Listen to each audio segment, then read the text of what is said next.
Je viens dans cette chambre, m'étendre près de toi. Beau cadavre qui râle au gré de mes délices. Douce chair, embaumée et blanche comme ce lys qu'avant l'amour, j'ai mis sur ton long torse froid. Je ne suis pas un monstre, mais une fille douce que le désir des hommes jamais n'intéressa. Je voulais être un autre, et toi vice-versa. Tu avais tout l'attrait des belles garces rousses. Oui, Rousseau, tu l'étais dans tes roses en satin. Expert en fleurs factices, toi l'Hercule Farnèse. C'était, il m'en souvient, en l'an 93. Alors je décidai de tordre nos destins. Tu acceptas le jeu, les chapeaux, les voilettes, la soie, le chinchilla, l'hôtel particulier, les bouquets de lilas, et que je te vis nue, choisissant tes toilettes. Que dire de nos étreintes qui puissent être entendues? Réinventant l'amour, nous n'avions pas de normes. Moi l'homme et toi la femme, ce rien était énorme. Et pour te prendre rien ne semblait défendu. Échangeant nos deux rôles dans notre mise en scène, à toi la bouche peinte et les seins maquillés. Les longues pâmoisons dans les blancs oreillers. J'avais moi la cravache et les ordres obscènes.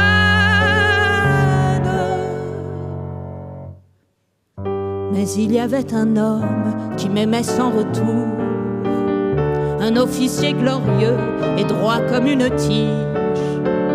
Il nous surprit un soir et connut le vertige de voir comment bifurquent les chemins de l'amour. Il exigea qu'en duel l'affront se termina, et c'est moi qu'il convia à payer nos audaces. Mais dans le petit jour, c'est toi qui pris ma place, qui pris mon habit noir, et c'est toi qu'il tua.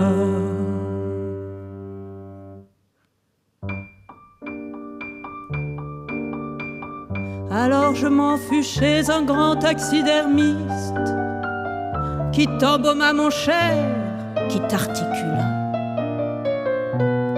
mis des reliefs ici et des béances là, faisant de tout ton corps un rêve mécaniste.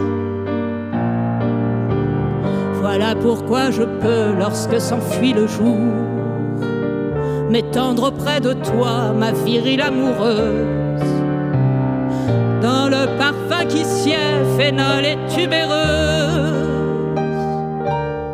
et mort te posséder de mon vivant amour.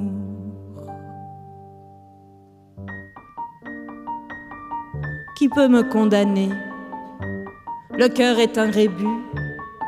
L'amour, l'amour, l'amour est un désordre et rien ne le commande. Il reste obscur et muet si d'aucun lui demande. Qui de toi ou de moi était Monsieur Vénus?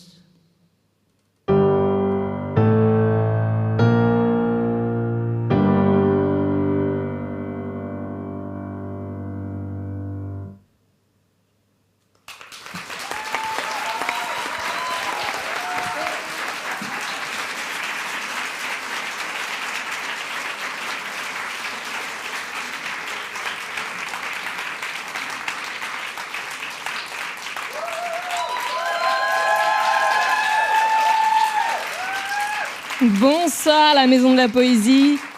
Vous êtes nombreux et nombreuses.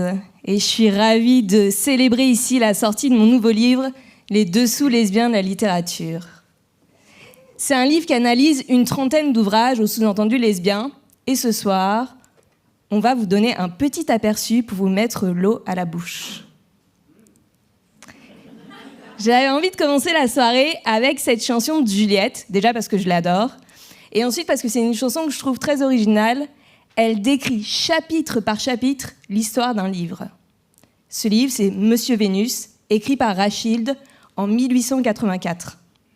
À cette époque, Rachilde se vantait d'avoir créé une dépravation nouvelle, plus moderne que le lesbianisme de Sappho, en inventant une histoire d'amour qui brouillait totalement la carte des genres, entre une femme qui se travestissait en homme et un homme qui se travestissait en femme.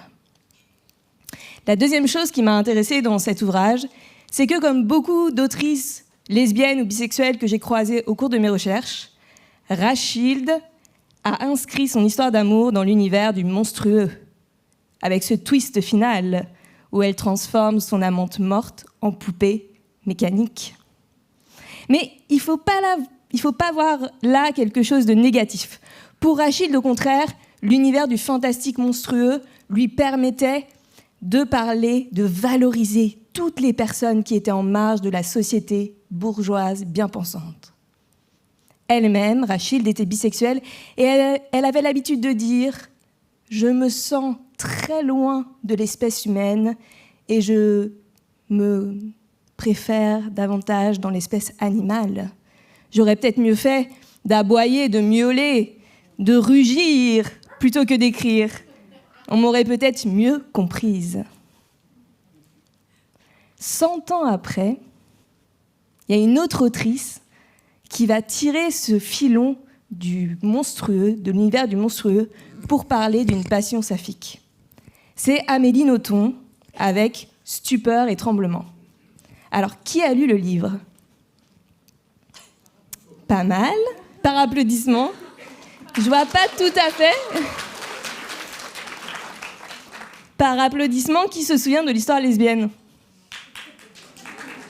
Ah, quand même. Il y a des spectatrices averties et inverties ce soir. Mais donc, ça ne m'étonne pas qu'il y ait peu de personnes qui aient retenu cette histoire lesbienne, parce que quand le livre est sorti, tous les journalistes n'ont posé des questions que sur la culture de l'entreprise japonaise par rapport à la culture d'entreprise française. Et ils ont passé sous silence l'intrigue qui se passait au premier plan entre les deux protagonistes. Amélie San, l'alter ego d'Amélie Nothomb, et Mori Fubuki, sa supérieure. Mori Fubuki, elle a tout de l'archétype du monstre. Déjà, elle mesure 1,80 m, ce qui est un fait rare pour une femme au Japon. Ensuite, son nom, Fubuki, signifie tempête de neige. Et puis, elle a 29 ans et elle n'est pas encore mariée, et tout le monde la considère comme une paria. Mais surtout, son sadisme semble sans limite. Et elle va confier à Amélie San nombre de tâches ingrates et difficiles avant de l'affecter, à la fin du roman, au nettoyage des toilettes de l'entreprise. Mais Cosme va nous lire leur dialogue final. Un dialogue empreint d'érotisme BDSM.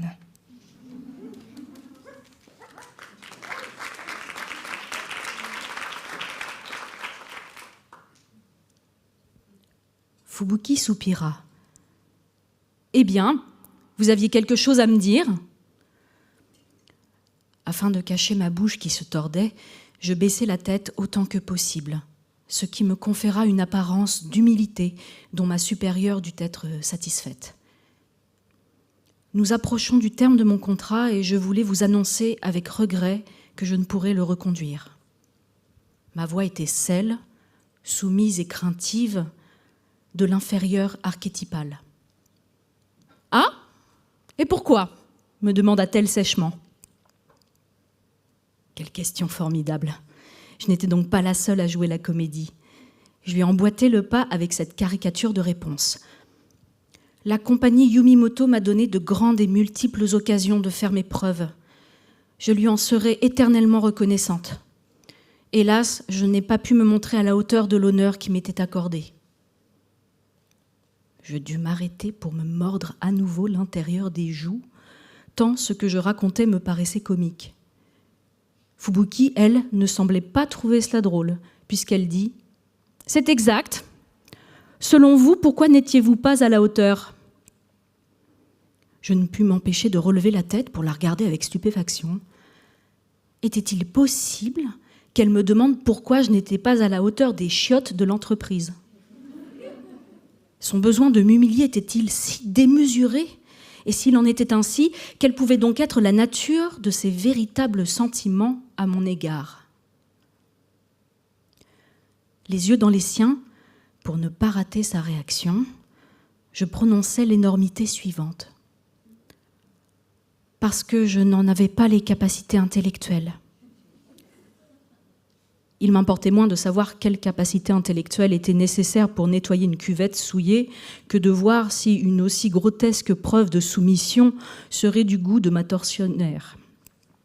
Son visage de japonaise bien élevée demeura immobile et inexpressif, et il me fallut l'observer au sismographe pour détecter la légère crispation de ses mâchoires provoquée par ma réponse. Elle jouissait.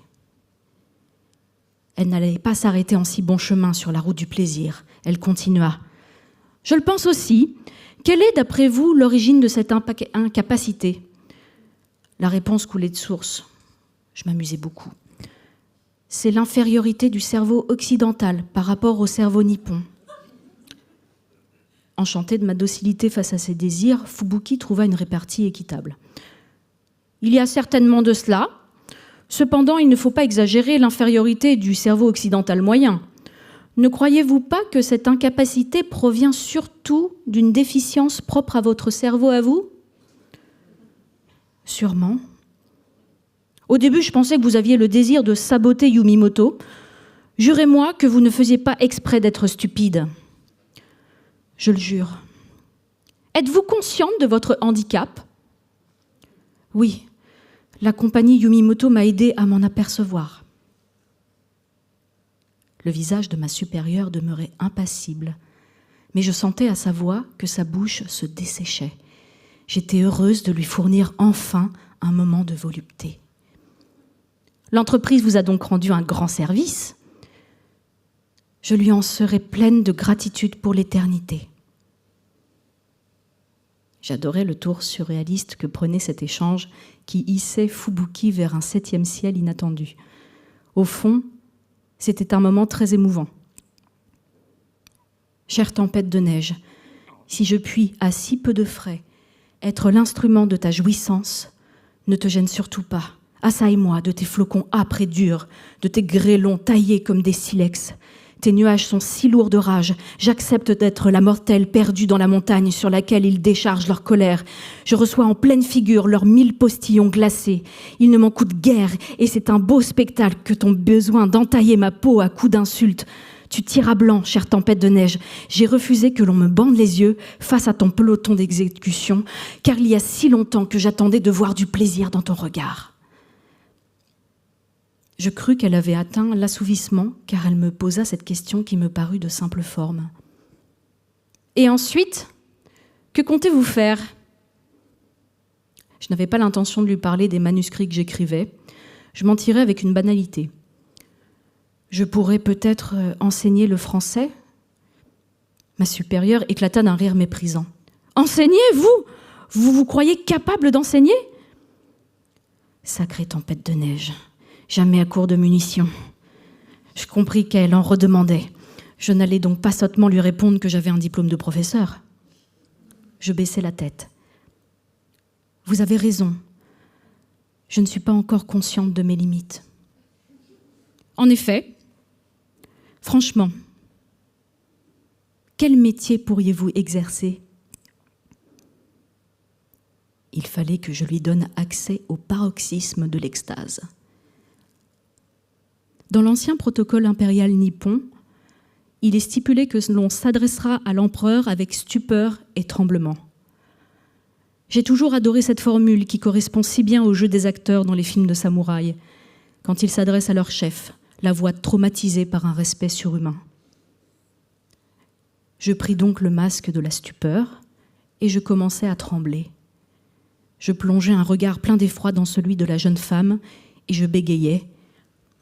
« Croyez-vous que l'on voudra de moi au ramassage des ordures ?»« Oui, dit-elle avec un peu trop d'enthousiasme. Elle respira un grand coup. J'avais réussi.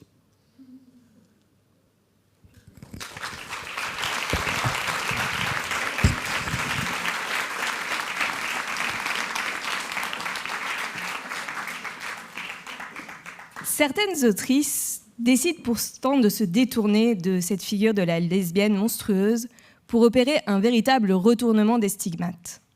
Et c'est le cas de Renée Vivien, une écrivaine de la Belle Époque, fervente admiratrice et traductrice de la poétesse grecque Sappho, qu'elle préfère appeler Psapha pour coller au plus près du grec ancien.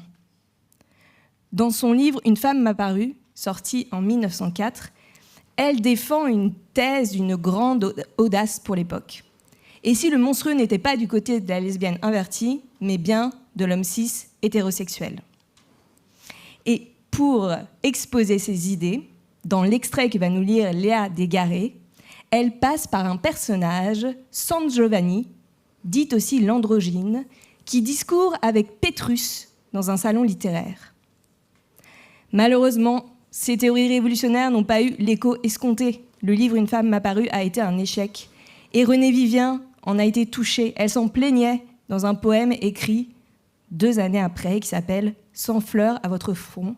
Ce soir, il est mis en musique par Pauline Paris. On commence par l'extrait d'Une femme m'a paru, puis « Sans fleurs à votre front ».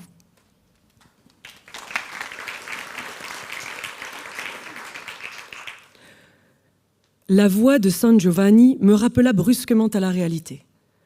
Elle défendait ses plus chères théories contre Pétrus, qui, avec des clignements d'yeux libertins, discutait les vers d'Alcée à Psapha, Sappho. Tisseuse de violettes, chaste Psapha au sourire de miel, des paroles me montent aux lèvres, mais une pudeur me retient. « Pourquoi chaste ?» interrogeait-il. « L'immortelle amoureuse ne fut rien moins que chaste. » « Je vous plains, interrompit l'androgyne, de ne point concevoir un amour à la fois ardent et pur, comme une flamme blanche.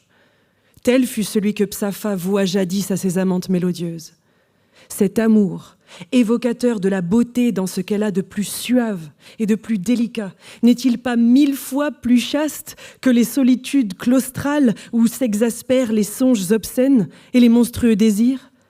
N'est-il pas 1000 fois plus chaste que cette cohabitation fondée sur l'intérêt qu'est devenu le mariage chrétien ?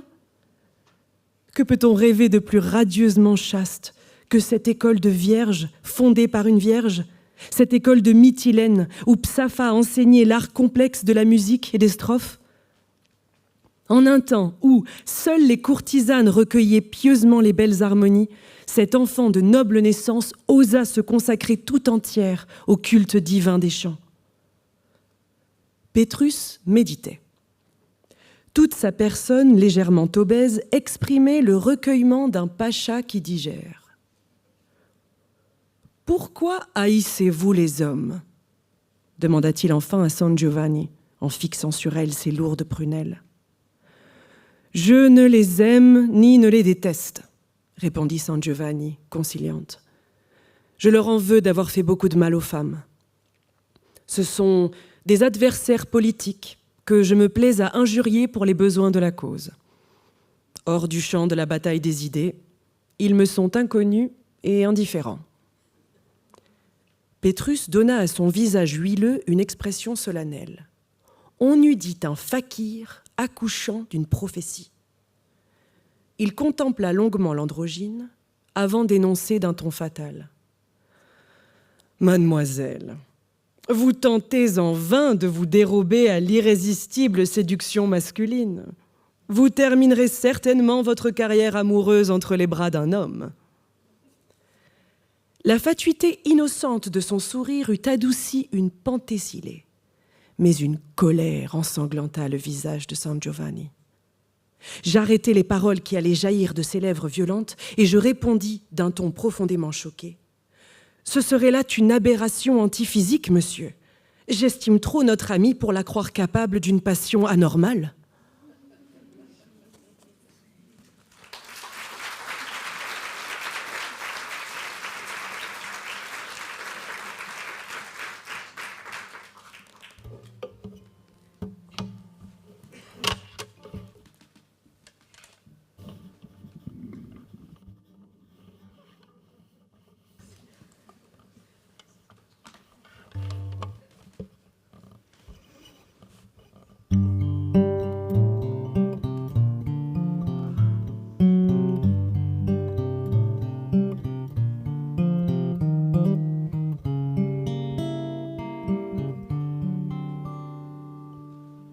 Vous n'avez point voulu m'écouter, mais qu'importe. Ô vous dont le courroux vertueux s'échauffa, lorsque j'osais venir frapper à votre porte, vous ne cueillerez point les roses de Psapha. Vous ne verrez jamais les jardins et les berges où résonna l'accord puissant de son pactis. Et vous n'entendrez point le chœur sacré des vierges, ni l'hymne d'Erana, ni le sanglot d'Attis. Ah, ah, ah, ah, ah, ah, ah, ah. Quant à moi, j'ai chanté, nul écho n'apparaît dans vos maisons aux murs chaudement endormis. Je m'en vais sans colère et sans haine, pareil à ceux-là qui n'ont point ni parents ni d'amis. Je n'ai jamais compris les lois ni les raisons de cette foule.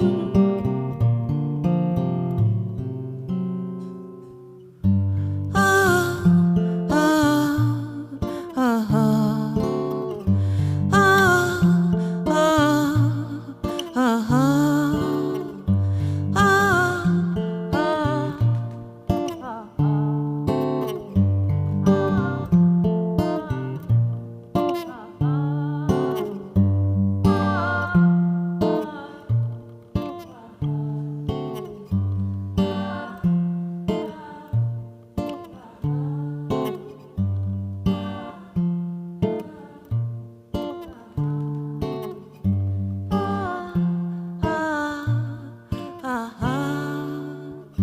Méchants, nous n'aurons ni honte ni tristesse de voir nous mépriser ce que nous méprisons. Et ce n'est plus à la foule que je m'adresse. Je n'ai jamais compris ces lois ni ces raisons. Allons-nous-en, méchants dédaignés, et moi-même, que nous importe ceux qui n'ont point écouté.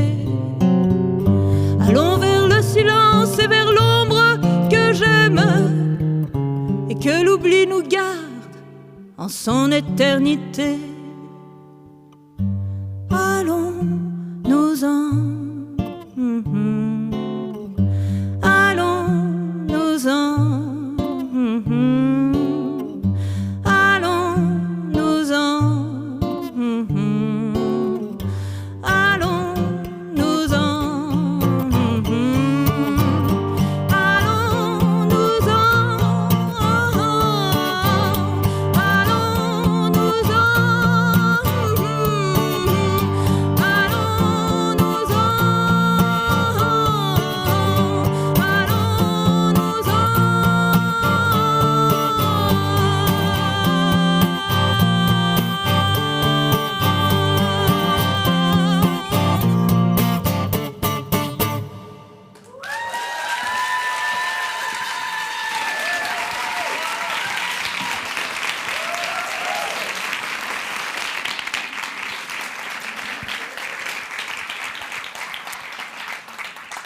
Plutôt que de parler ouvertement de lesbianisme et de risquer d'être écartées des circuits commerciaux, d'autres autrices ont préféré jouer la carte de la prudence en dissimulant le genre de leurs personnages et en faisant croire à une histoire hétérosexuelle quand c'était en fait d'une passion lesbienne qu'elles voulaient parler.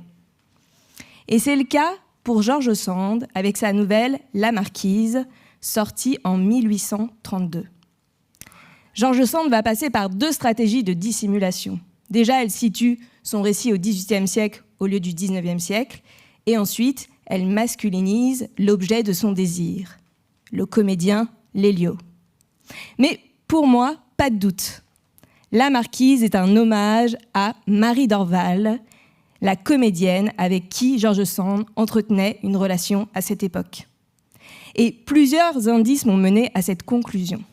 Premier indice, la Marquise tombe amoureuse de Lelio en le voyant au théâtre, sur les planches, en train de jouer une pièce de Corneille, le Cid. Quant à George Sand, elle tombe aussi sous le charme de Marie Dorval en la voyant au théâtre interpréter Marion Delorme, une pièce inspirée du Cid. Deuxième indice, Lelio a une voix considérée comme disgracieuse par le public. De même, Marie Dorval était souvent critiquée pour sa voix. Troisième indice, Lelio comme Marie Dorval sont d'une origine modeste, populaire, qui contraste avec les origines aristocratiques de la Marquise et de George Sand. Et enfin, quatrième indice et non des moindres, la Marquise se travestit en jeune aspirant à la prêtrise pour aller voir incognito Lelio au théâtre dans une petite logette. Et George Sand, eh bien, c'est une des premières femmes à avoir obtenu l'autorisation de travestissement par la préfecture de police de Paris. Et donc, elle allait au théâtre en pantalon. Alors, tendez bien l'oreille maintenant pour retrouver tous ces indices dans la lecture à double voix que vont nous faire Nine Durso et Léa Desgarrés, accompagnés par Cosme Macmoun au piano.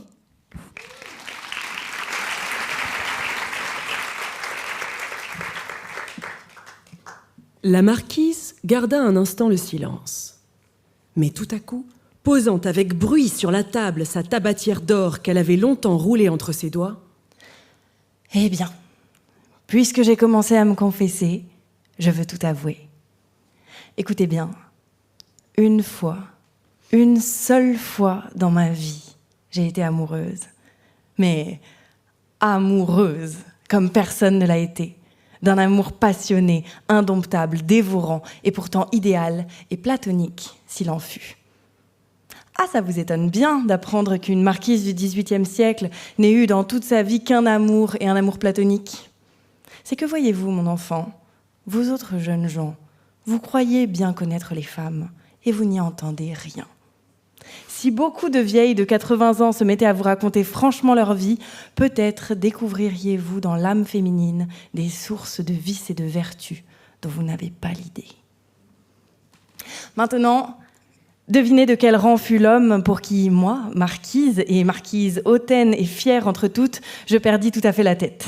le roi de France ou le dauphin, Louis XVI? Ah, bah si vous députez ainsi, il vous faudra 3 heures pour arriver jusqu'à mon amant. J'aime mieux vous le dire tout de suite. C'était un comédien. Il s'appelait Lelio. Il était italien de naissance, mais parlait admirablement le français. Il pouvait bien avoir 35 ans, quoique sur la scène, il parut souvent n'en avoir pas 20. Il jouait mieux Corneille que Racine, mais dans l'un et dans l'autre, il était inimitable.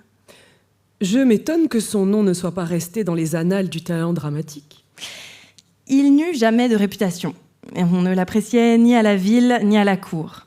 À ses débuts, j'ai ouï dire qu'il fut outrageusement sifflé. Par la suite, on lui tient compte de la chaleur de son âme et de ses efforts pour se perfectionner. On le toléra. On l'applaudit parfois, mais en somme, on le considéra toujours comme un comédien de mauvais goût. C'était un homme qui, en fait d'art, n'était pas plus de son siècle qu'en fait de mœurs, j'étais du mien. Ce fut peut-être là le rapport immatériel mais tout-puissant qui, des 2 extrémités de la chaîne sociale, attira nos âmes l'une vers l'autre. Le public n'a pas plus compris Lelio que le monde ne m'a jugé. Cet homme est exagéré, disait-on de lui, il se force, il ne sent rien. Et de moi, on disait ailleurs, cette femme est méprisante et froide, elle n'a pas de cœur. Qui sait si nous n'étions pas les 2 êtres qui sentaient le plus vivement de leur époque? J'avais fait une assez longue absence de Paris quand je retournais un soir à la Comédie Française pour voir jouer le Cid. Pendant mon séjour à la campagne, Lelio avait été admis à ce théâtre et je le voyais pour la première fois. Il joua Rodrigue. Je n'entendis pas plus tôt le son de sa voix que je fus émue. C'était une voix plus pénétrante que sonore, une voix nerveuse et accentuée. Sa voix était une des choses que l'on critiquait de lui. On voulait que le Cid eût une basse taille, comme on voulait que tous les héros de l'Antiquité fussent grands et forts. Un roi qui n'avait pas 5 pieds 6 pouces ne pouvait pas ceindre le diadème, cela était contraire aux arrêts du bon goût. Lelio était petit et grêle. Sa beauté ne consistait pas dans les traits, mais dans la noblesse du front, dans la grâce irrésistible des attitudes, dans l'abandon de la démarche, dans l'expression fière et mélancolique de la physionomie. Je n'ai jamais vu, dans une statue, dans une peinture, dans un homme, une puissance de beauté plus idéale et plus suave. C'est pour lui qu'aurait dû être créé le mot de charme, qui s'appliquait à toutes ses paroles, à tous ses regards, à tous ses mouvements. Que vous dirais-je ? Ce fut en effet un charme jeté sur moi. Cet homme qui marchait, qui parlait, qui agissait sans méthode et sans prétention, qui sanglotait avec le cœur autant qu'avec la voix, qui s'oubliait lui-même pour s'identifier avec la passion. Cet homme que l'âme semblait user et briser, et dont un regard renfermait tout l'amour que j'avais cherché vainement dans le monde, exerça sur moi une puissance vraiment électrique. Cet homme, qui n'était pas né dans son temps de gloire et de sympathie, et qui n'avait que moi pour le comprendre et marcher avec lui, fut pendant 5 ans mon roi, mon Dieu, ma vie, mon amour. Je ne pouvais plus vivre sans le voir. Vers 8 heures, je me faisais descendre à la petite église des Carmélites près du Luxembourg. Je renvoyais ma voiture et j'étais censée assister à des conférences religieuses qui s'y tenaient à cette heure-là. Mais je ne faisais que traverser l'église et le jardin. Je sortais par une autre rue. J'allais trouver dans sa mansarde une jeune ouvrière nommée Florence qui m'était toute dévouée. Je m'enfermais dans sa chambre et je déposais avec joie sur son grabat tous mes atours pour endosser l'habit noir carré, l'épée à gaine de chagrin et la perruque symétrique d'un jeune proviseur de collège aspirant à la prêtrise. Grande comme j'étais, brune et le regard inoffensif, j'avais bien l'air gauche et hypocrite d'un petit prestolet qui se cache pour aller au spectacle.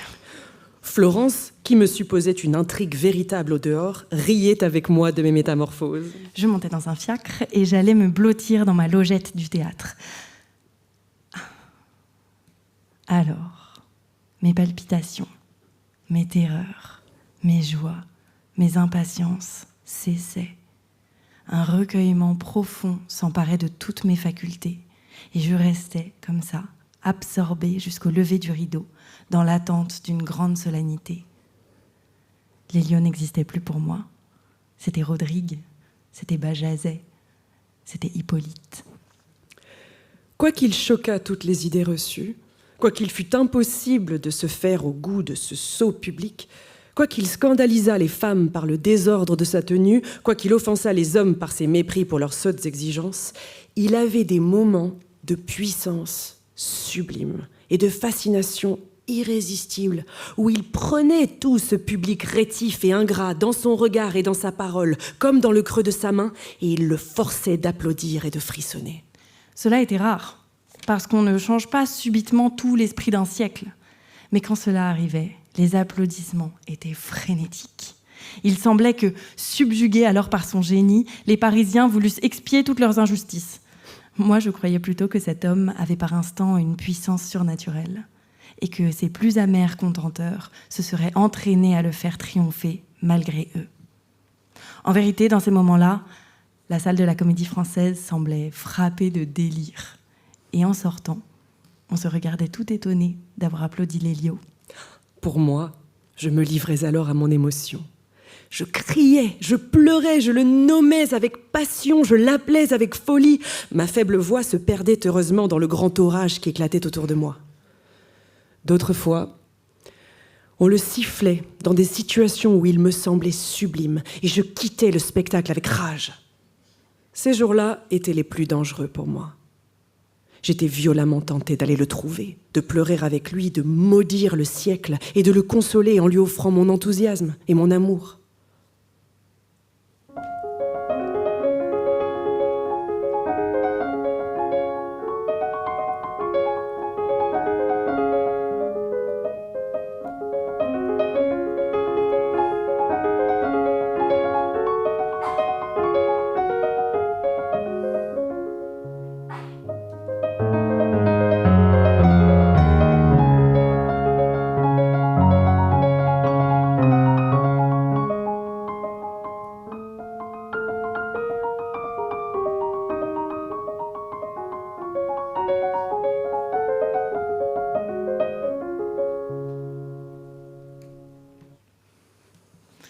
Ce soir-là, Lélio me remarqua, soit par ma parure, soit pour mon émotion, car je le vis se pencher dans un instant où il était hors de scène vers un des hommes qui étaient assis à cette époque sur le théâtre et lui demander mon nom.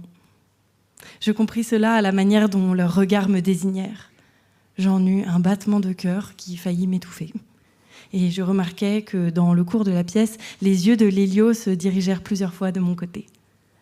Que n'aurais-je pas donné pour savoir ce que lui avait dit de moi le chevalier de Brétillac, celui qui avait interrogé et qui, en me regardant, lui avait parlé à plusieurs reprises.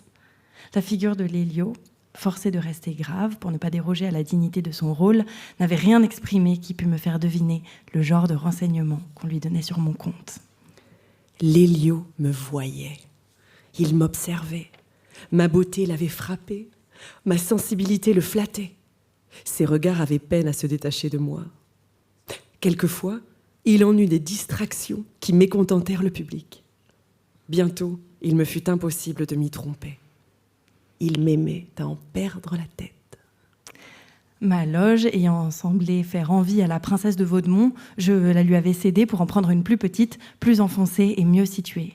J'étais tout à fait sur la rampe. Je ne perdais pas un regard de Lélio et les siens pouvaient m'y chercher sans me compromettre.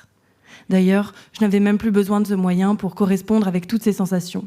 Dans le son de sa voix, dans les soupirs de son sein, dans l'accent qu'il donnait à certains vers, à certains mots, je comprenais qu'il s'adressait à moi. J'étais la plus fière et la plus heureuse des femmes. Car à ces heures-là, ce n'était pas du comédien, c'était du héros que j'étais aimée. Eh bien, après 2 années d'un amour que j'avais nourri, inconnu et solitaire au fond de mon âme, 3 hivers s'écoulèrent encore sur cet amour désormais partagé, sans que jamais mon regard donnât à Lélio le droit d'espérer autre chose que ces rapports intimes et mystérieux. J'ai su, depuis, que Lélio m'avait souvent suivi dans mes promenades. Je ne daignais pas l'apercevoir ni le distinguer dans la foule, tant j'étais peu avertie par le désir de le distinguer hors du théâtre. Ces 5 années sont les seules que j'ai vécues sur 80.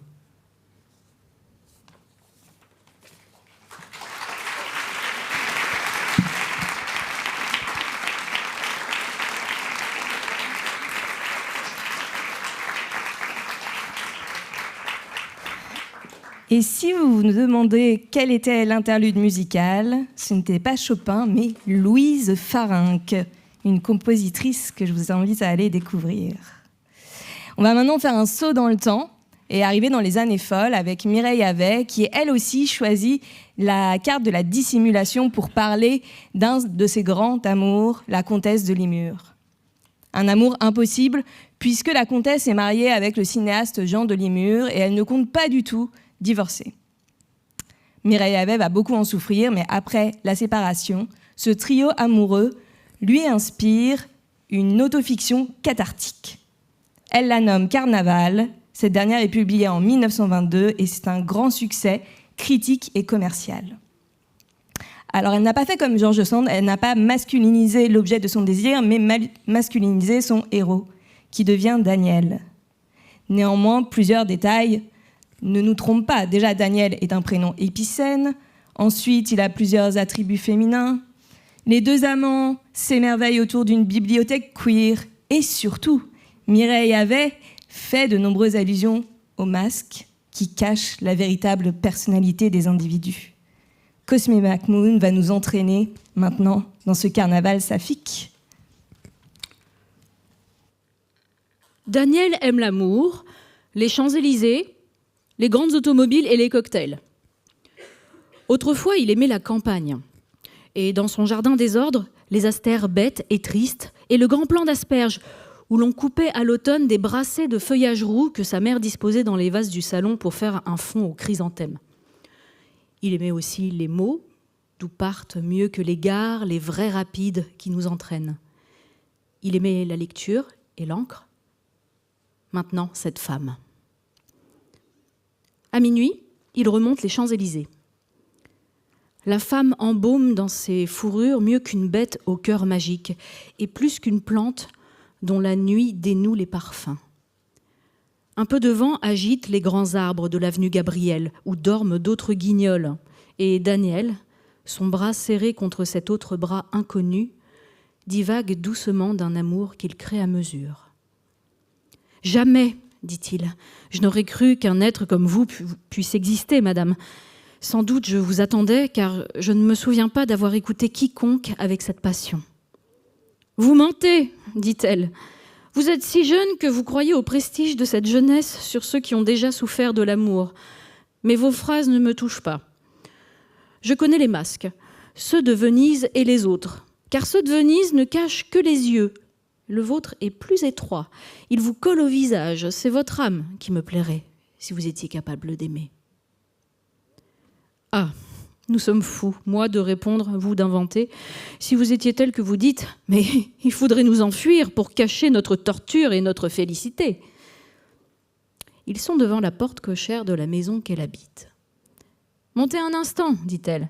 Vous fumerez une dernière cigarette avant de rentrer. Vous avez bien le temps. » Tout le temps, en effet.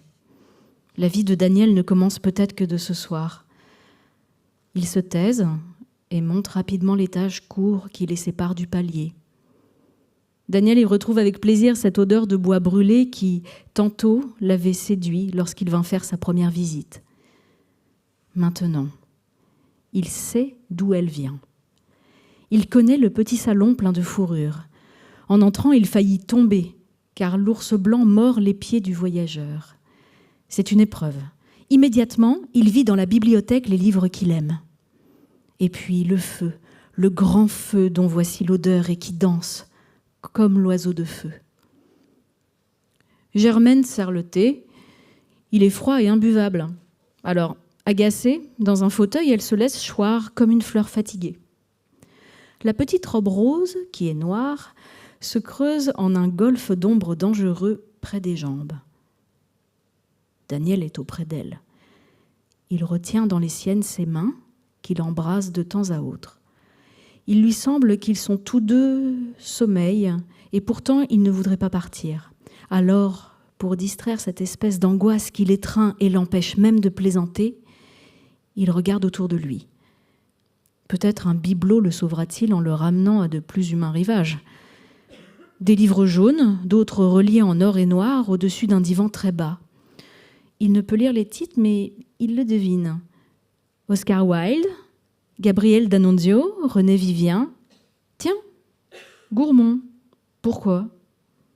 Étrange, cette Germaine.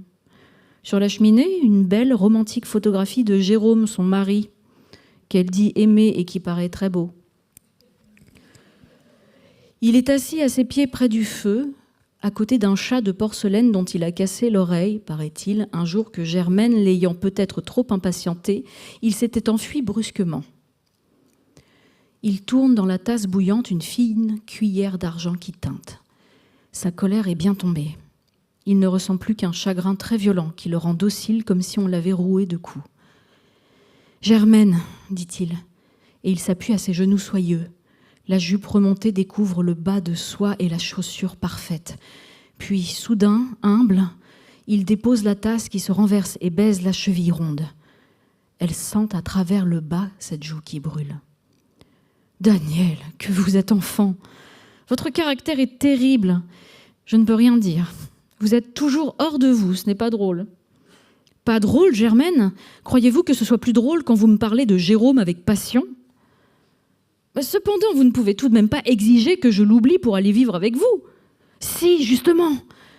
Si, mais mon petit Daniel, puisque vous savez que c'est vous que j'aurais aimé à la place de Jérôme, si la vie nous avait réunis, si même je pouvais. Mais maintenant, ne me demandez pas d'abandonner tout ce que j'ai rassemblé avec tant de larmes, tant de cœur, tant d'humilité souvent. Son terrible visage, sur lequel transparaît réellement le désir de la fascination et du sortilège, se penche jusqu'à toucher celui pâle, haletant et levé de Daniel. Il sent sur ses joues la chaleur du sien et leurs lèvres se frôlent. Il frémit, mais déjà elle sourit et se recule. « Soyons sages, mon amour. » Elle le calme comme on calme une bête. Elle lui caresse la nuque, le bord des cheveux si court comme un gazon doré, où soudain boucle une feuille d'acanthe. « Par instant, vous avez un bien beau visage, dit-elle. Vraiment surhumain. Par d'autres, vous avez l'air d'un tout petit garçon, par d'autres, d'une jolie femme et souvent d'un naufragé.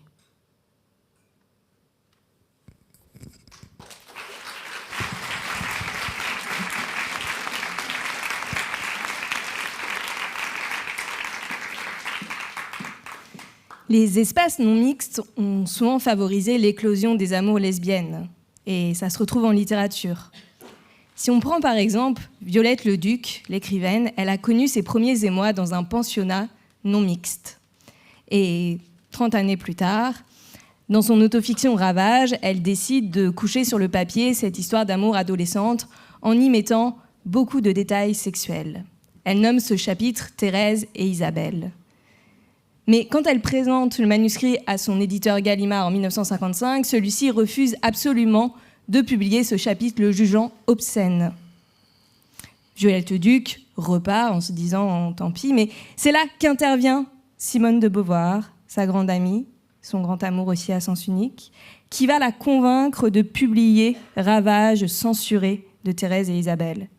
Elle lui dit « Il faut mieux un ouvrage publié tronqué qu'un ouvrage qui reste dans un tiroir ». Violette Leduc se laisse convaincre, mais ça ne va pas être sans conséquences sur sa santé mentale, puisqu'après la publication du texte, elle va être en proie à des pensées paranoïaques et elle va être internée.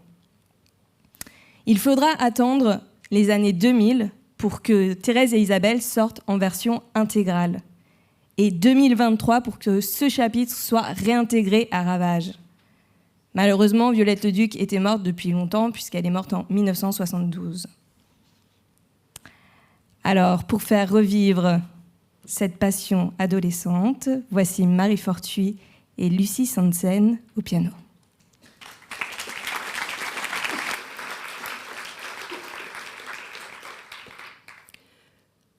Mon avenir ne ressemble pas au leur. Je n'ai pas d'avenir dans le collège. Ma mère l'a dit. Si tu me manques trop, je te reprendrai. Le collège n'est pas un navire pour les autres pensionnaires. Elle peut me reprendre d'un instant à l'autre. Je suis une passagère. Elle peut m'enlever du collège un jour de rentrée. Elle peut me reprendre ce soir. 30 jours. 30 jours que je suis de passage dans le collège. Je veux vivre ici. Je veux cirer mes chaussures dans la cordonnerie. Ce n'est pas Marthe qui sera rappelée. Ce n'est pas Julienne qui sera rappelée. Ce n'est pas Isabelle qui sera rappelée. Elles sont sûres de leur avenir. Pourtant, je parierais qu'Isabelle crache sur le collège en crachant sur sa chaussure. Mon cirage serait moins dur si je crachais comme elle. Je pourrais l'étaler. Elle a de la chance. Ses parents sont professeurs. Qui pourrait l'arracher du collège ? Elle crache. Peut-être est-elle fâchée, la meilleure élève du collège. Je crache comme elle. Je mouille mon cirage, mais dans un mois, où serai-je ? Je suis la mauvaise élève. Je suis la plus mauvaise élève du grand dortoir. Cela ne me fait ni chaud ni froid. Je déteste la directrice. Crache, ma fille, crache sur ton cirage. Je déteste la couture, la gymnastique, la chimie. Je déteste tout et je fuis mes compagnes. C'est triste, mais je ne veux pas m'en aller d'ici. Ma mère s'est mariée. Ma mère m'a trompée.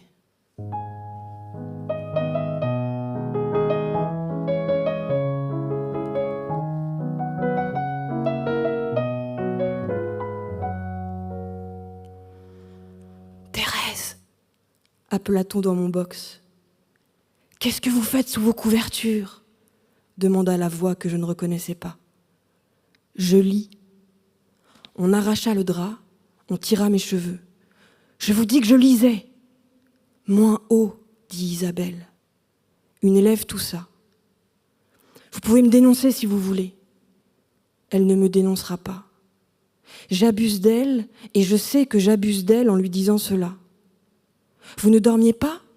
Je vous croyais la meilleure dormeuse du dortoir. » Moins haut.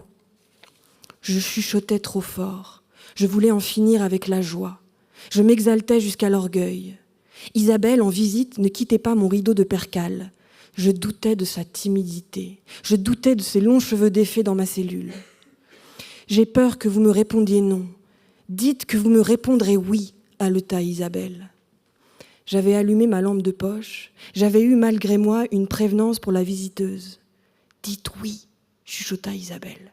« Qu'est-ce que vous lisez ?» Je commençais quand vous êtes arrivé.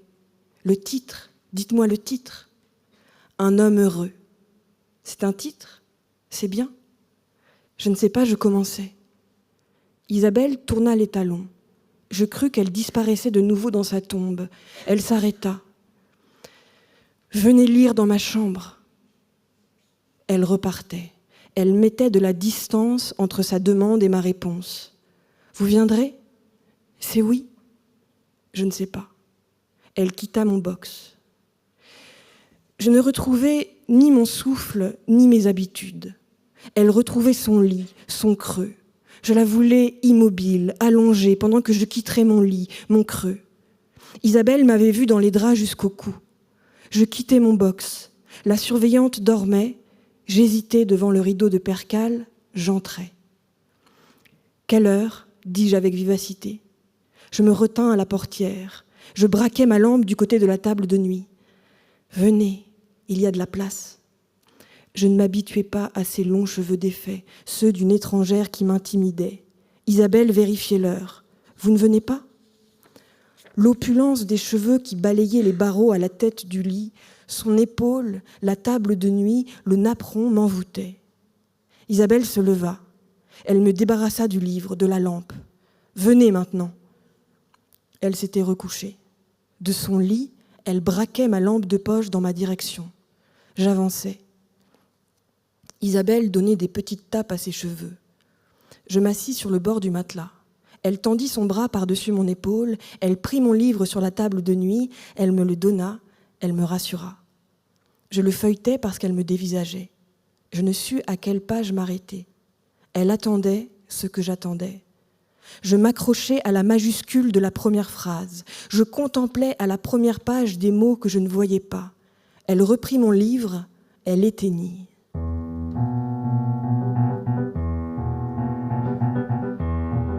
Isabelle me tira en arrière. Elle me coucha en travers de l'édredon. Elle me souleva, elle me garda dans ses bras. Elle me sortait d'un monde où je n'avais pas vécu pour me lancer dans un monde où je ne vivais pas encore. Les lèvres entr'ouvrirent les miennes, mouillèrent mes dents que je serrais. La langue trop charnue m'effraya. Le sexe étrange n'entra pas. J'attendais, absente et recueillie. Les lèvres se promenaient sur mes lèvres, des pétales m'époussetaient.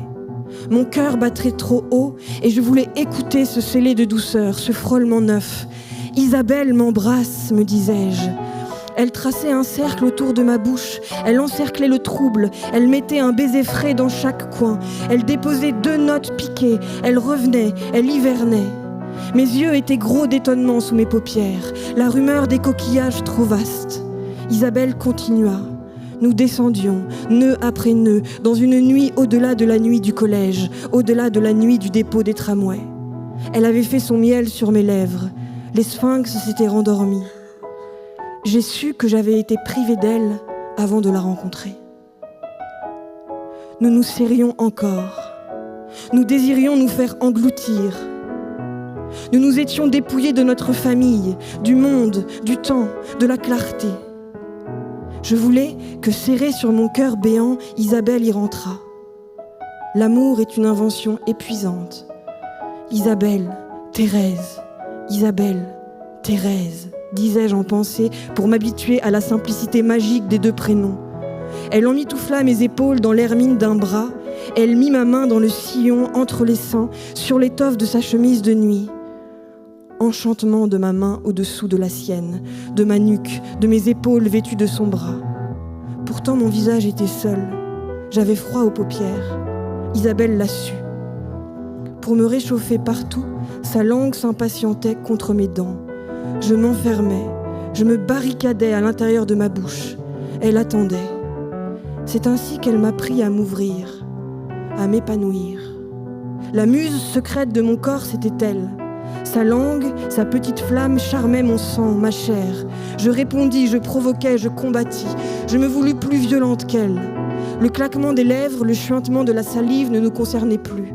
Nous nous acharnions, mais si à l'unisson nous redevenions lentes, méthodiques, le breuvage prenait de l'épaisseur. Nos lèvres, après tant de salive échangée, se désunirent malgré nous.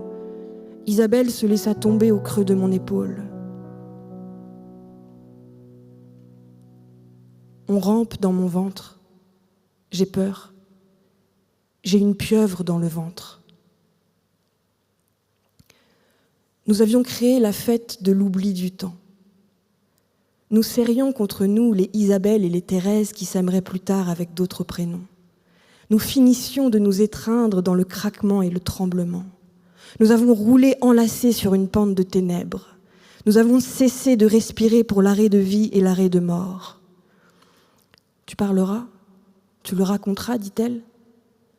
J'avais un carambolage de nuages dans mes entrailles. Mon cerveau était fou d'avidité. Tu es belle. Parle, supplia Isabelle, je suis seule. Tu es belle, c'est bizarre, je n'ose plus regarder. Le langage, tout en bâillement, le monstre qui faisait des demandes et des réponses m'effrayait. Réchauffe-moi. Le froufrou de ténèbres à 3h du matin me glaça. Dors un moment, je surveillerai. La nuit s'en irait. La nuit ne laisserait bientôt que des larmes. Je vois le monde, il sort de toi. Tais-toi, je ne veux pas que le jour vienne. Il vient, il viendra. Le jour fracassera la nuit sur un aqueduc. J'ai peur d'être séparée de toi. Une larme tomba dans mon jardin à 3h30 du matin. Je me refusais à la moindre pensée. Ainsi, elle pourrait s'endormir aussi dans ma tête vide. Le jour prenait la nuit. Le jour effaçait nos mariages. Isabelle s'endormait. Dors, dis-je près des aubépines qui avaient attendu l'aube toute la nuit. Je sortis du lit en traître. Je m'approchai de la fenêtre. Il y avait eu, très haut dans le ciel, un combat, et le combat refroidissait. Les brouillards battaient en retraite. Une nuit grisonnante persistait ici et là par masses détachées. Tu partais ? Dors. Reviens. Mon bras a froid. Écoute. Une élève qui étudie. Ce que je faisais avant de te connaître. Déjà, un fouillis d'oiseaux dans un arbre, déjà picorait les premières clartés. Je ferai ce que tu voudras. Isabelle, agenouillée sur l'oreiller, tremblait comme je tremble. Que mon visage en feu, que ma bouche était séparée de son visage, de sa bouche. Ma sueur, ma salive, le manque d'espace, ma condition de galérienne condamnée à jouir sans trêve depuis que je l'aimais, m'envoûtaient. Je m'abreuvais de saumure, je me nourrissais de cheveux. Je vois le demi-deuil du nouveau jour. Je vois les haillons de la nuit. Je leur souris. Je souris à Isabelle et front contre front, je joue au bélier avec elle pour oublier ce qui meurt. Le lyrisme de l'oiseau qui chante et précipite la beauté de la matinée nous épuise. La perfection n'est pas de ce monde, même quand nous la rencontrons. La surveillante est levée. Il faut que tu partes. Je ne veux pas que tu t'en ailles. Si, va-t'en. C'est trop dangereux. J'aimais Isabelle sans geste, sans élan. Je lui offrais ma vie sans un signe. Isabelle se dressa, elle me prit dans ses bras. « Tu viendras tous les soirs ? » « Tous les soirs. »« Nous ne nous quitterons pas ? » ?»« Nous ne nous quitterons pas. » Ma mère me reprit. Je ne revis jamais Isabelle.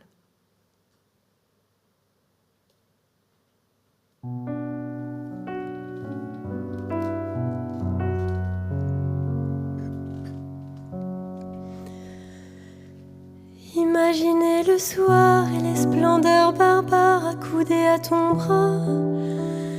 Imaginez courir dans les forêts, rire au rythme de ta voix. Imaginez l'amour, toi et moi dans la tour, les étoiles en plein jour. Imaginez la vie que je n'aurai jamais, en tout cas pas ici. Imaginez l'été, les lumières beurrées qu'il y aurait dans ton cou. Imaginez encore, imaginez plus fort jusqu'à me rendre fou. Imaginez l'amour, toi et moi dans la tour, les étoiles en plein jour. Imaginez la vie que je n'aurai jamais, en tout cas pas ici.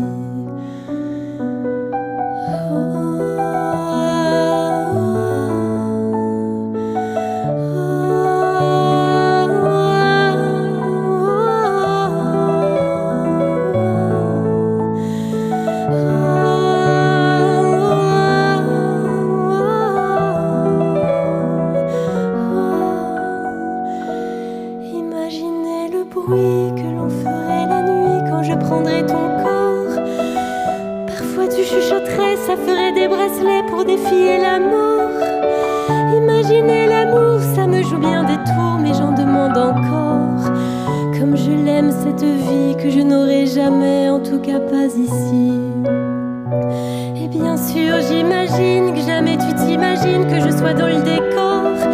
Heureusement j'ai ma tête qui m'emmène à la fête, parfois jusqu'à l'aurore. Imaginez l'amour, c'est tout ce qu'il me reste pour respirer encore. Je l'aimais cette vie que je n'aurai jamais, en tout cas pas ici.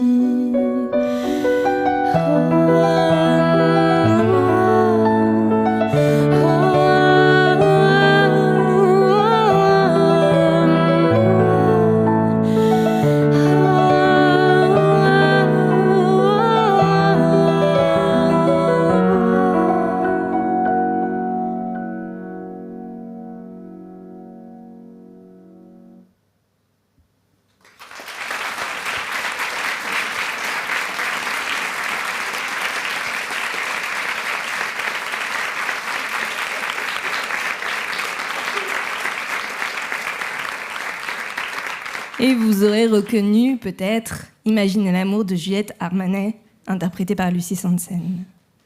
Alors maintenant, on va parler d'un autre espace non mixte propice à la naissance des amours lesbiens, la prison.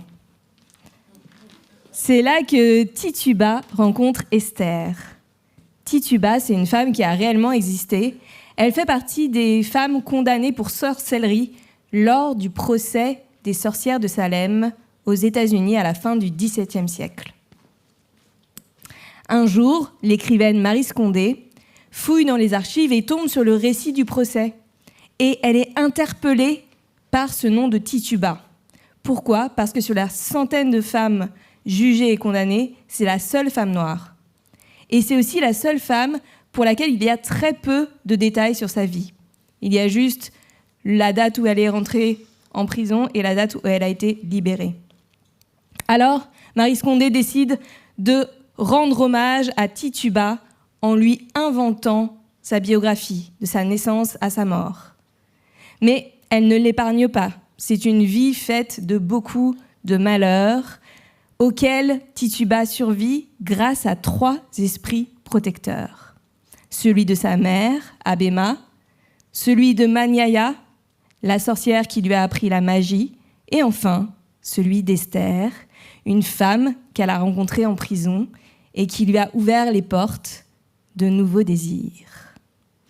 Alors ce soir, pour plonger dans la vie de Tituba, on va accueillir Mali Diallo. Normalement, ça aurait dû être Fatou S, qui était là, qui a choisi ces extraits, mais elle a eu un empêchement et Mali Diallo a accepté de la remplacer au pied levé.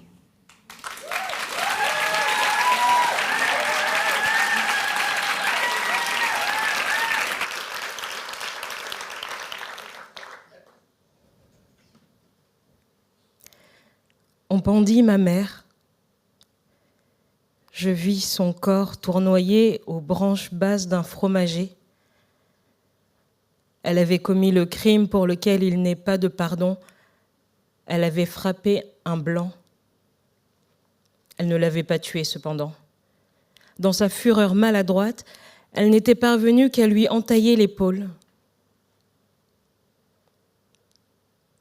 On pendit ma mère. Tous les esclaves avaient été conviés à son exécution. Quand, la nuque brisée, elle rendit l'âme, un chant de révolte et de colère s'éleva de toutes les poitrines, que les chefs d'équipe firent taire à grands coups de nerfs de bœuf. Moi, réfugiée entre les jupes d'une femme, je sentis se solidifier en moi comme une lave un sentiment qui ne devait plus me quitter, mélange de terreur et de deuil. On pendit ma mère. Quand son corps tournoya dans le vide, j'eus la force de m'éloigner à petits pas, de m'accroupir et de vomir interminablement dans l'herbe. Une vieille femme me recueillit. Elle semblait braque car elle avait vu mourir son compagnon et ses 2 fils, accusés d'avoir fomenté une révolte. En réalité, elle avait à peine les pieds sur notre terre et vivait constamment en leur compagnie, ayant cultivé à l'extrême le don de communiquer avec les invisibles. On la craignait, mais on venait la voir de loin à cause de son pouvoir. Les morts ne meurent que s'ils meurent dans nos cœurs. Ils vivent si nous les chérissons, si nous honorons leur mémoire, si nous posons sur leur tombe les mets qui, de leur vivant, ont eu leur préférence, si, à intervalles réguliers, nous nous recueillons pour communier dans leurs souvenirs. Ils sont là, partout, autour de nous, avides d'attention, avides d'affection. Quelques mots suffisent à les rameuter, pressant leurs corps invisibles contre les nôtres, impatients de se rendre utiles. Mon yaya m'apprit les prières, les litanies, les gestes. Elle m'apprit à me changer en oiseau sur la branche, en insecte dans l'herbe sèche, en grenouille coassant dans la boue de la rivière Ormonde quand je voulais me délasser de la forme que j'avais reçue à la naissance. Elle m'apprit surtout les sacrifices, le sang, le lait, les liquides essentiels. Hélas, peu de jours après l'anniversaire de mes 14 ans, son corps subit la loi de l'espèce. Je ne pleurais pas en la mettant en terre. Je savais que je n'étais pas seule et que 3 ombres se relayaient autour de moi pour veiller.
Nous demeurâmes 1 semaine en prison en attendant que s'achèvent les préparatifs de notre comparution devant le tribunal de Salem. Et là, une fois de plus, malgré mes récents déboires et le souvenir des recommandations de John l'Indien, je me laissais prendre au piège de l'apparente amitié. Comme je grelottais et perdais mon sang dans le corridor où j'étais enchaînée, une femme passa la main à travers les barreaux de sa cellule, arrêta un des hommes de police. « Ici, il y a de la place pour 2. Fais entrer cette pauvre créature. » La femme qui avait parlé ainsi était jeune, pas plus de 23 ans, belle. Elle avait, sans modestie, rejeté le béguin et montré une luxuriante chevelure, noire comme l'aile d'un corbeau, qui, aux yeux de certains, devait à elle seule symboliser le péché et appeler le châtiment. De même, ses yeux étaient noirs, pas gris de couleur d'eau sale, pas vert de couleur de méchanceté, noirs, comme l'ombre bienfaisante de la nuit. Elle alla chercher l'eau d'une cruche et, s'agenouillant, s'efforça de laver les tumeurs de mon visage. Comme elle allait de long en large dans l'étroite cellule, je m'aperçus qu'elle était enceinte. J'étais encore plongée dans le saisissement quand elle revint vers moi et interrogea avec douceur. « J'ai entendu qu'il t'appelait sorcière. Que te reproche-t-il » Emportée cette fois encore par la sympathie que cet inconnu m'inspirait, je me mis en tête de le lui expliquer. Pourquoi, dans votre société, elle m'interrompit sauvagement. Ce n'est pas ma société.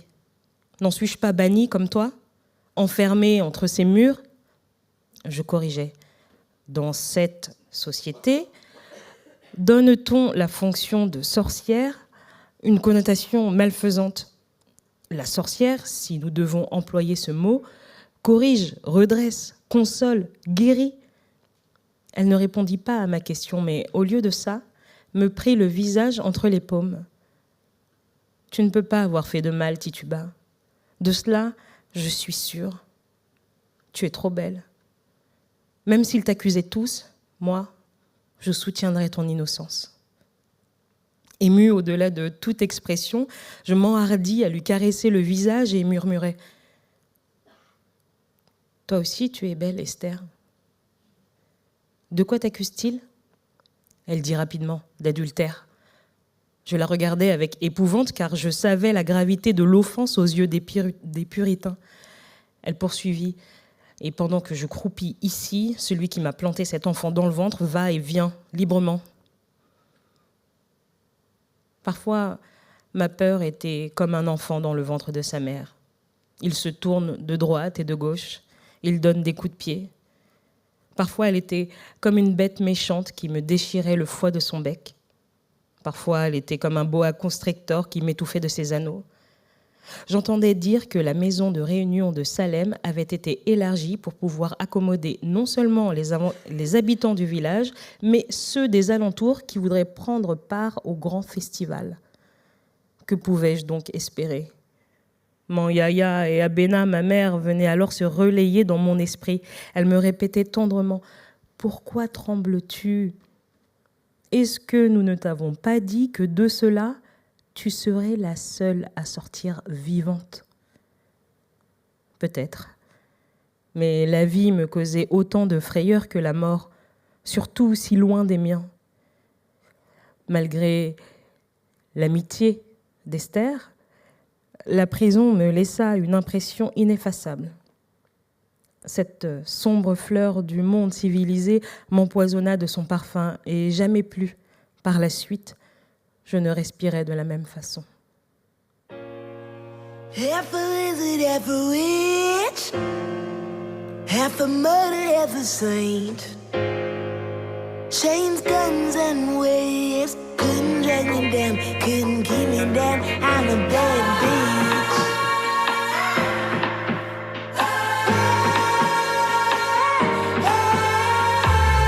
Create the wilderness in your heart, in your mind.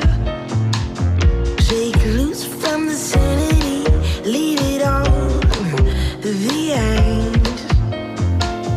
Great garden wet, tree trunks for backbones. Great garden wet, dress stores for rose thorns. Great garden.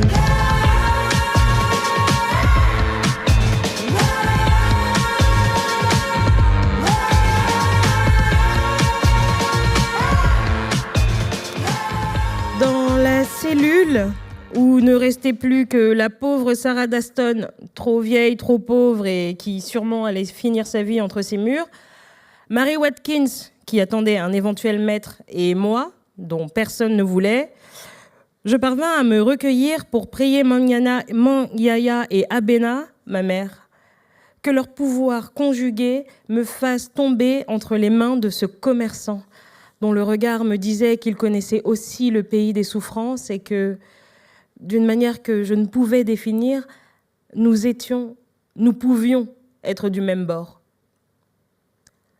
Cette nuit-là, j'eus un rêve.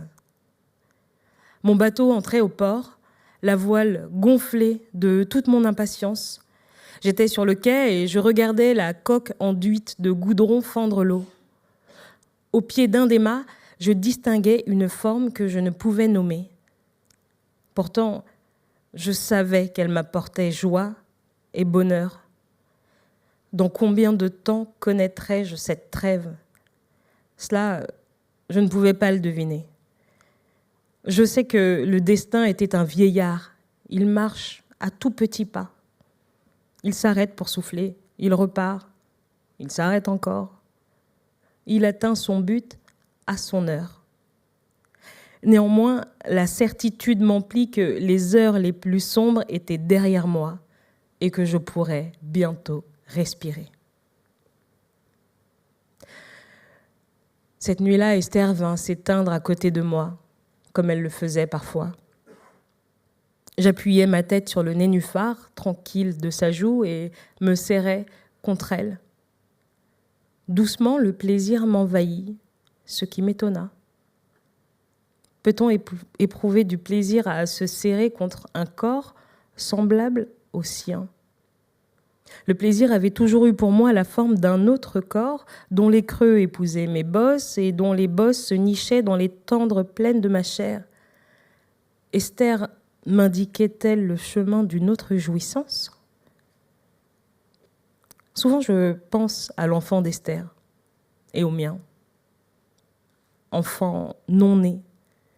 Enfant à qui, pour leur bien, nous avons refusé la lumière et le goût salé du soleil. Enfant que nous avons gracié, mais que, paradoxalement, je plains. Fille ou garçon, qu'importe. Pour eux, deux, je chante ma vieille complainte. La pierre de lune est tombée dans l'eau de la rivière, et mes doigts n'ont pu la repêcher, pauvre de moi.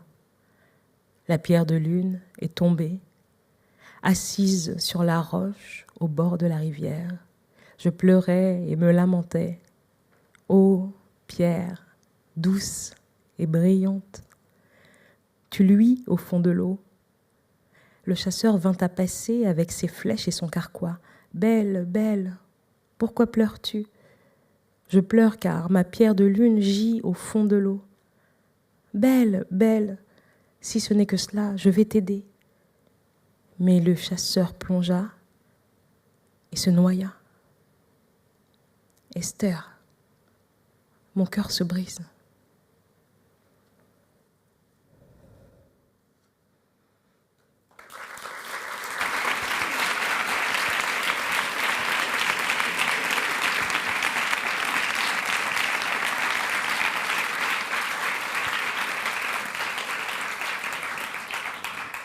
Et Mali Diallo était accompagnée aussi par ses deux esprits protecteurs, Cosme McMoon et Mélissa Lavo avec sa chanson Half a Wizard, Half a Witch, moitié sorcier, moitié sorcière. Alors, bien sûr, il y a la non-mixité subie, comme en prison, mais il y a aussi la mixité choisie, revendiquée, comme dans cette chanson d'Anne Sylvestre, Petit bonhomme. Est-ce que vous la connaissez ? Anne Sylvestre, la maîtresse des sous-entendus lesbiens, que ce soit dans Ruisseau bleu, où elle parle de sauter le ruisseau à deux, ou dans Petit velours, où elle parle d'un amour à claire-voix. Mais ce soir, on va donc écouter Petit bonhomme, avec Marie Fortuit et Lucie Sansen.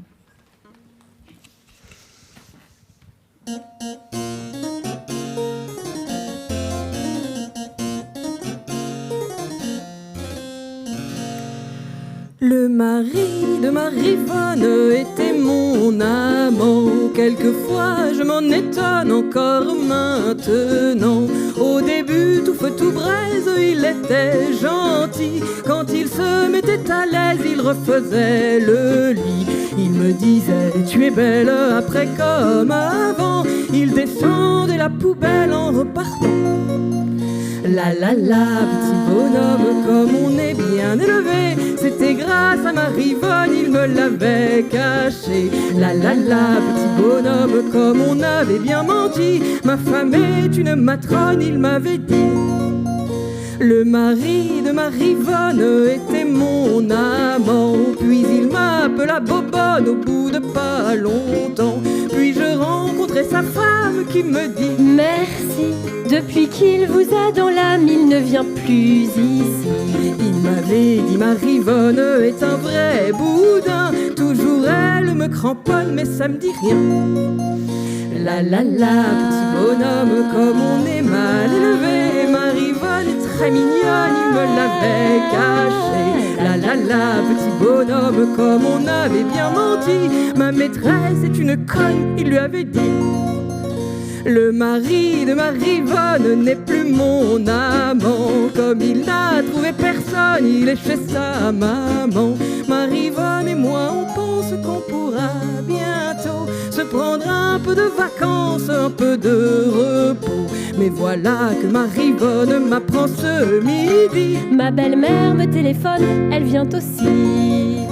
La la la, petit bonhomme, ça commence à se gâter. Il l'avait pris pour sa bonne, elle en a eu assez. La la la, petit bonhomme, comme on avait bien menti. Ma mère est une gorgone, il avait dit.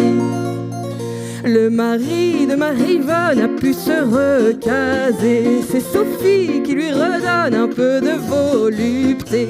Au début tout feu tout braise, il sera gentil. Quand il se mettra à l'aise, il refera le lit. Il lui dira tu es belle. Après comme avant, il descendra la poubelle En repartant. La la la, petit bonhomme, mais ça ne va pas durer. Quand il l'appellera Bobonne, elle va se tirer. Moi, sa mère et Marivonne, on l'a bien dit à Sophie. On t'attend, ma toute belle, dans le midi. Si longtemps ça recommence, on va se retrouver. Toute une colonie de vacances.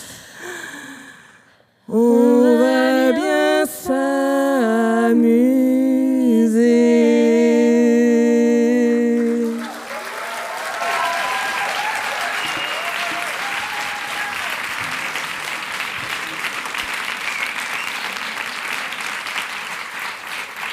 Est-ce que ça vous a donné envie de créer une communauté en mixité choisie dans le Midi? On le fait là, direct après ce soir? On prend le train? En tout cas, peut-être que la solution pour sortir de l'hétéropatriarcat, c'est finalement de s'éloigner le plus possible des hommes cis. En tout cas, c'est la thèse que défend Christiane Rochefort en 1962 dans son livre « Les stances à Sophie ». Son héroïne, Céline, est engluée dans un mariage bourgeois qui lui a éteint tout son élan de vie. Elle se bourre d'antidépresseurs pour tenir le coup. Mais heureusement, un jour, elle vit une brève histoire d'amour avec une femme et cela va lui redonner la force de divorcer, la force de reprendre un travail et la force d'emménager seule, enfin indépendante. Christiane Rochefort, elle disait qu'à la sortie du livre, elle avait reçu des centaines de lettres de lectrices qui lui disaient « Une fois qu'on a lu Les stances à Sophie, on a refermé le livre et on a immédiatement quitté notre mari. » Une véritable épidémie comme dans la chanson d'Anne Sylvestre et une épidémie que Nine Durso va nous aider à propager ce soir.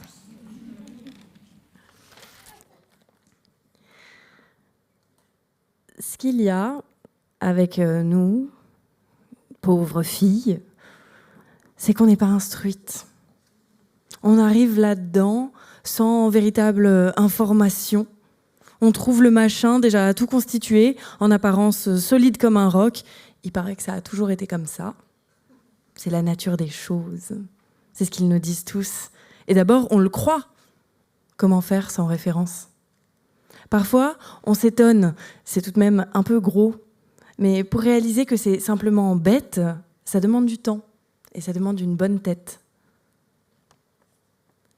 En attendant, il faut se le faire. En particulier les bons hommes, qui sont pour ainsi dire notre champ de manœuvre naturel et envers qui, par suite d'une loi d'indétermination malencontreuse, nous éprouvons parfois des faiblesses qui nous brouillent l'esprit et qui nous jettent dans des contradictions quand ce n'est pas dans l'imbécilité. La vérité, c'est que dès qu'on tombe amoureuse, on devrait se mettre des boules quiesses. Mais on n'est justement pas à ce moment-là en condition d'y songer. Il n'y a qu'une fidélité. Ne pas avoir l'idée même de regarder ailleurs. Mais Philippe a de la veine. Ce n'est pas ici, dans cette ville, dans ce milieu, que ce genre de problème peut devenir brûlant, si vous voyez ce que je veux dire. La catégorie que nous hantons, complet veston cravaté, chasseur de fromage dans les allées de l'industrie et de l'État, n'est point de nature à éveiller d'irrépressibles désirs. Que faire d'un Jean-Pierre Bijon? Que faire d'un Hervé Benoît? Ce sont des lampadaires. Un chien pourrait leur pisser à la jambe éventuellement, mais non une femme les rêver dans son lit, bien que ces innocents se comportent comme s'ils étaient sûrs du contraire, ce qui nous fait toujours bien marrer. Selon l'évangélique principe de Philippe, je ne lève même pas les yeux sur eux, c'est tout comme s'ils n'existaient pas. Philippe, du reste, est content comme ça. Avoir réussi à faire d'une roulure de mon espèce, trouvée quasiment dans le ruisseau, dans une party, c'est pareil. Avoir réussi à faire de moi une femme fidèle, c'est un triomphe qu'il attribue à ses mérites. Celui, y compris, de me combler quotidiennement. Sauf les 3 jours où une femme est impure. Enfin, ils sont 4 jours à présent. Et je sens que je vais vers 5. Comme ça, je sais pas pourquoi, la vie, probablement. Tu peux arriver jusqu'à 6 jours, 7, sans invraisemblance, plus la migraine de la veille et le repos du lendemain, m'a dit Julia. J'aime bien Julia. À elle, j'ai tout raconté, bien sûr. On a l'habitude de traiter ces questions entre nous. Des heures, on passe à causer bons hommes, et pas sous l'angle du sentiment, ni de la cochonnerie d'ailleurs. Analyse de comportement, disons, précise et scientifique. J'ai l'intention, du reste, d'écrire un traité.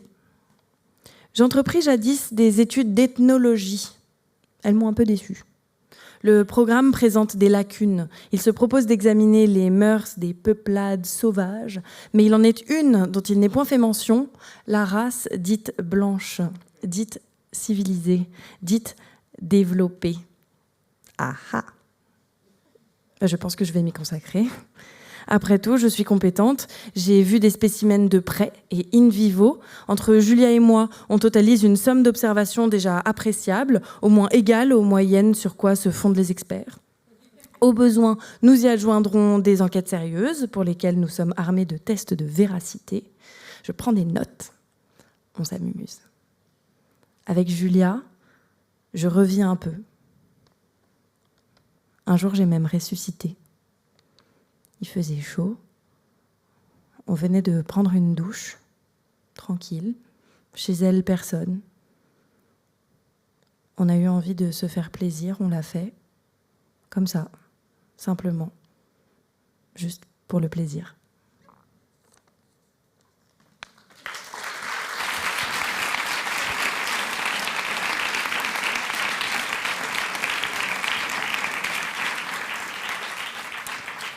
Certaines autrices vont encore plus loin. Elles prônent pas seulement une sortie de l'hétérosexualité, mais tout simplement de supprimer le sexe masculin. C'est le cas de l'essayiste Valérie Solanas, que vous connaissez sûrement, une essayiste américaine et son Scum Manifesto, comprendre le manifeste des rebuts de la société. Valérie Solanas proposait une révolution en 3 étapes. En finir avec le gouvernement, supprimer l'argent et tuer tous les hommes cis. Son texte a eu un retentissement en France, et ça, on en parle moins souvent. Et il a été traduit dès 1971. Il a fortement inspiré Christiane Rochefort, encore elle, qui a écrit donc la préface au Scum Manifesto version française. Elle l'a nommée « Définition de l'opprimé ». Cette préface, elle a disparu de toutes les rééditions du Scum depuis, jugée beaucoup trop radicale. Mais heureusement, pas trop radicale pour Mali Diallo, qui va nous la faire lire ce soir.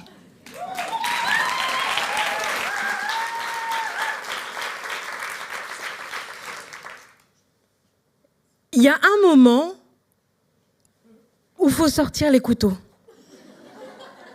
C'est juste un fait purement technique. Il est hors de question que l'oppresseur aille comprendre de lui-même qu'il opprime, puisque ça ne le fait pas souffrir. Mettez-vous à sa place. Ce n'est pas son chemin. Le lui expliquer est sans utilité. L'oppresseur n'entend pas ce que dit son opprimé comme un langage, mais comme un bruit. C'est dans la définition de l'oppression.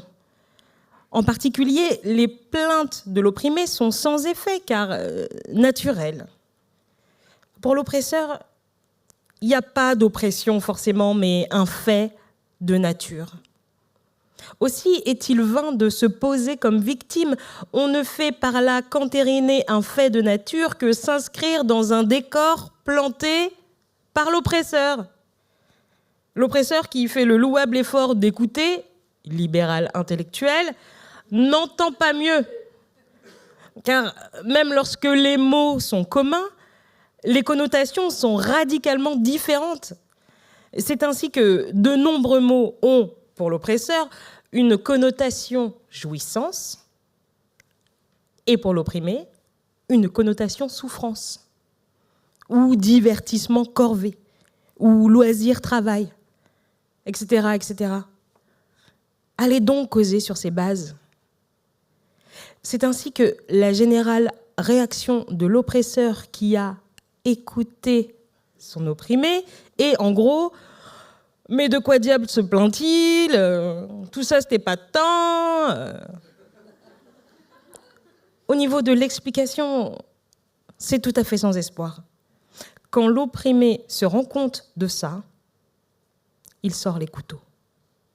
Là, on comprend qu'il y a quelque chose qui ne va pas. Pas avant.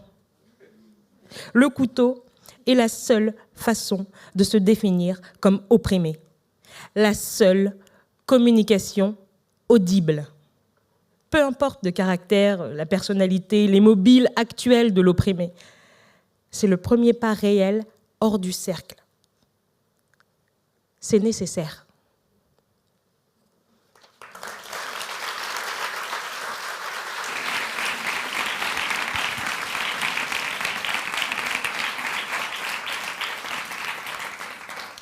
Le Scum Manifesto a inspiré une autre autrice, l'écoféministe Françoise d'Aubonne, avec son livre « Le satellite de l'amande » publié en 1975.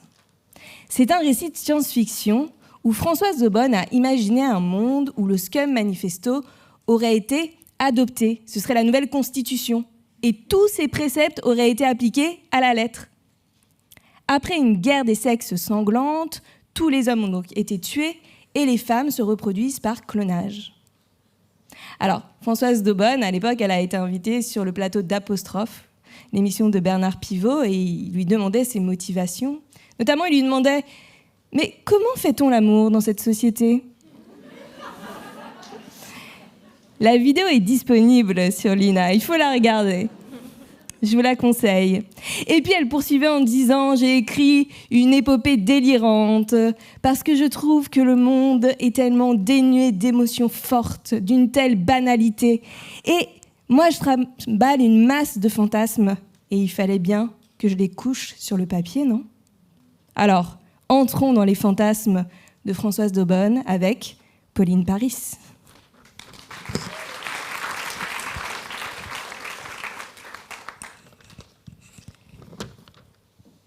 Après la première vague de défaites, lorsque l'armée internationale des femmes déferla de Barcelone à Varsovie, Carlotta porta donc le drapeau losange jusqu'à l'ancienne Rome en neuf. C'est là qu'elle réalisa un vieux rêve. Sitôt Pie XV prisonnier, elle fit ouvrir la bibliothèque secrète du Vatican aux guerrières victorieuses. Ce fut une fête inouïe à l'occasion de l'énorme noce collective des femmes célébrée à la cathédrale Saint-Pierre et à laquelle le dernier pape fut obligé d'assister avant sa mise à mort. Quel film historique on pourra tourner un jour avec de tels souvenirs. Celle que nos historiennes appelleront la fille au scarabée portait un scarabée pétrifié dans un cristal monté en bague, son seul bijou.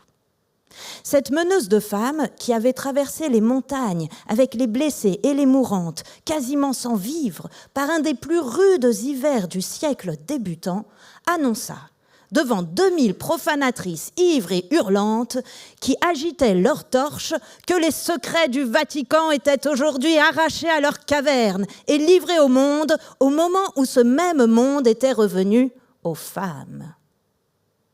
Alors entrèrent à motocyclette les couples des épouses. C'étaient les soudardes de Carlotta qui venaient s'unir devant l'autel d'une des plus fameuses églises du monde, soit entre elles, soit avec des femmes de la Rome libérée qui devaient s'appeler dès ce jour Civita Lucrèce. Beaucoup des combattantes des Abruzes étaient blessées. Elles montraient avec orgueil les cicatrices sur leur poitrine, découvertes, qui leur moignon, qui leur œil crevé. Toutes étaient nues, ne portant que les bottes, les gants et le ceinturon à plaques losangées, au bout d'une chaîne brisée, leur emblème. Tandis que les orgues tonnaient. Quand aurons-nous étranglé le dernier fils d'Adam avec les tripes de sa dernière complice ? Les mariés à moto s'avançaient deux par deux jusqu'à l'autel où Carlotta les unissait de sa bénédiction. Tandis que Malvina, mussée comme une guenon sur le dos du pape, le tenait par les oreilles pour l'obliger, par de rusdes secousses, à regarder et à chevrotter son « Amen ». Judith, la lieutenante de Carlotta, surnommée, comme on sait, la femme aux louves, se tenait à gauche de l'autel, sur son tracteur. Elle puisait dans un sac les alliances qu'elle passait à la Corse, anneaux ciselés d'un scarabée et portant à l'intérieur la date de ce jour, en 17 juin. Sur les autres tracteurs, l'orchestre des combattantes avait groupé une centaine d'instruments.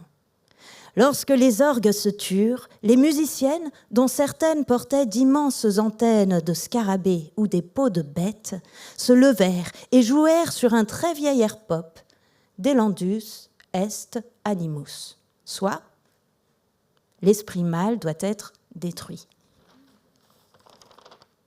Alors coulèrent les larmes du pape, qui jusque-là s'était dignement tenu. Et il tomba à genoux en priant à haute voix de lui donner la mort. Cependant, sitôt unis à l'anneau au doigt, les motardes jetaient aux pieds du vieillard le tronçon de la chaîne brisée, tandis que les torches s'agitaient par milliers dans l'église et sur la place parmi les épaisses volutes du hache et le fracas des cuivres. Oui, ce fut une glorieuse journée.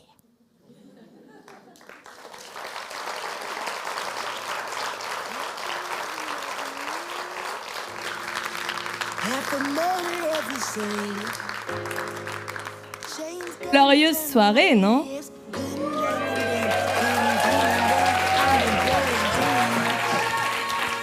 Je l'espère pour vous, en tout cas pour moi, car j'étais remarquablement accompagnée par Pauline Paris, Nick Dursault, Léa Desgarrés, Marie Fortuit, Lucy Thompson et Cosme McMoon.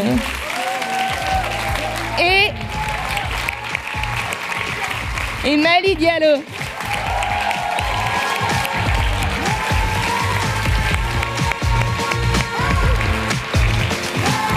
et Lou Lodgeter.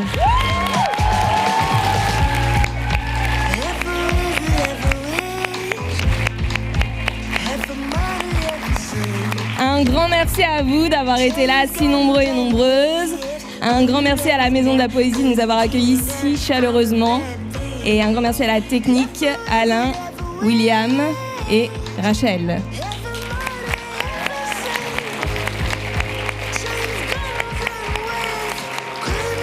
Merci également à ma maison d'édition Point Féministe, mon éditrice Pascaline Gilbos et Gabriella Larin qui a cru au projet dès le début.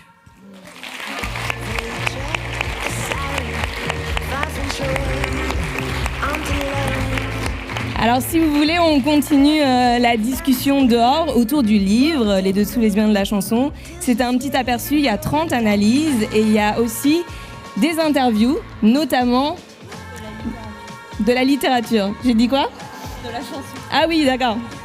Alors c'est parce que le premier livre qu'on a coécrit avec Pauline Paris s'appelait Les Dessous lesbiens de la chanson. Et là c'est la suite, Les Dessous lesbiens de la littérature. Et du coup, je disais que j'avais interviewé plusieurs personnes qui sont là ce soir sur scène, puisqu'il y a Nine Durso, Léa Desgaret et Marie Fortuit qui a été interviewée pour l'occasion, et Fatou S qui n'est pas là mais qui a sélectionné les passages pour moi, Tituba. Voilà, et last but not least, je voulais remercier mon illustratrice Julie Fedel et la faire venir sur scène.